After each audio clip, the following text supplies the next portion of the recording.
You're good. All right. So, when you think of the world, I think that most of us probably think that most societies are used to modern technology, or at least have contact with other civilizations. But for some of it, that's not the case. Although we live in an era of globalization and advanced technology, there are some societies that haven't transitioned out of these primitive times. Seth Godin, a renowned author and writer of the book Tribes, has quoted, "A tribe is a group of people connected to one another, connected to a leader, and connected to an idea. A group needs only two things to be a tribe: a shared interest and a way to communicate." So, in the world, there are over 100 indigenous tribes that have no contact with the outside world, but today I'm going to focus on a group of people of the North Sentinel Island. I'm going to talk about who these people are, how they survive independently, and their hostile ways towards outsiders. So first I'm going to talk to you a little bit about who these people are. The word indigenous means native or original to an area. So uncontacted tribes, also known as isolated tribes, are indigenous people who have little to zero contact with other civilizations. They operate entirely within their communities and prohibit any other contact with other people. While many of these tribes live in South America, in the Indian Ocean lays a small group of islands called the Andaman Islands. And on one of these islands lay one of the world's most dangerous and secluded groups of people. North Sentinel Island is home to the Sentinelese tribe, of a population of between 40 and 500 members. The official population is between 39 and 91 members, according to a 2016 census done by the Indian government, but their numbers are thought to be a lot higher than that. These people have lived in isolation for over 60,000 years, and they are thought to be direct descendants of the first Africans to migrate to the island. So since they are really isolated, not much is known about them. We don't know what language they speak, or even if they refer to themselves as a Sentinelese tribe. We just kind of gave them that name because of North Sentinel Island. Their existence is first documented in 1771 when an East India Company survey vessel passed by North Sentinel Island. Some of the men were quoted, "A multitude of torches were seen upon the shore."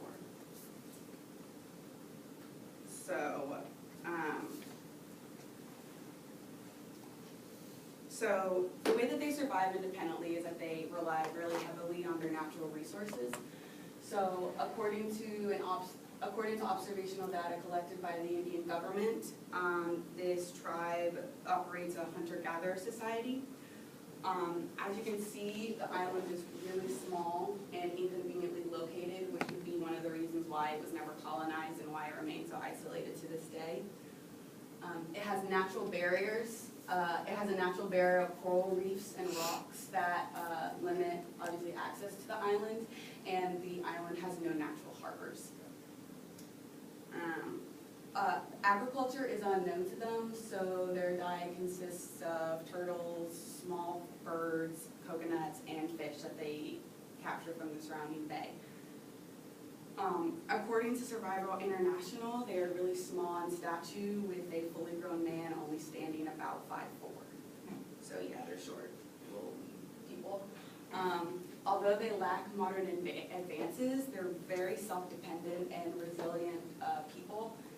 In 2004, there was a really bad tsunami that was thought to have wiped out the entire tribe, but when military officials were sent to the island to survey the damage, a lone single islander met them with arrows. So this kind of shows how they were able to survive on their own without the use of modern technology advances or any help from outside countries. Although they are isolated by choice, if they were to come into contact with humanity, it could lead to their extinction. Because their bodies are not used to modern diseases, their immune systems are really fragile. In 1897, a British naval officer named Maurice Portman led an expedition to the island in hopes to gain more knowledge about the tribe. They were there for several days and didn't encounter anyone, and then when they did, they brought them back to the ship for observation. I think it was about 6 hours after they had been observed, 4 of the 10 islanders became really sick and they died. So in order to preserve the rest of the islanders' health, the rest of them were sent back to the islands and the observation was discontinued. So the tribe continues to resist contact and they attack anyone who comes near. They're pretty violent and hostile towards any outsiders, which is different from a lot of isolated tribes. So every interaction with these people have ended in violence. Around 1296, Marco Polo, a famous explorer, quoted about the islanders that they are a most brutish and savage race, having heads, eyes, and teeth like those of dogs. They're very cruel and kill and eat any foreigner that come into their way. They don't eat people, but that's what they thought back then. All of the contact that was made with them have been unsuccessful except for one expedition. It was in 1991, a group of anthropologists led by T.N. Pendant were sent by the Indian government to North Sentinel Island to try to contact them again. When they arrived, the islanders came out of the jungle and they weren't carrying any weapons and they accepted their coconuts and other gifts with open arms. This was the first and only contact that we had made with them that had not ended in violence and death. Since then, the islanders have gone back to their hostile ways. In 2006, 2 Indian fishermen came a little bit too close to their shores and they were killed by a hail of arrows. So, since then, the Indian government has restricted access to the island, and you are not allowed to come within 100 miles of the island. So these are like the only real pictures, other than the ones that I showed that are of the Sentinelese, and this is how close we can really get to them. So some anthropologists believe that that the Sentinelese people will remain isolated, while others are really hopeful that we make contact with these people. They are one of the last remaining tribes that are completely isolated. And so because of their hostile and independent behavior, their traditions and way of life have been preserved for thousands of years. But as the world progresses further, will they too have to face the changes?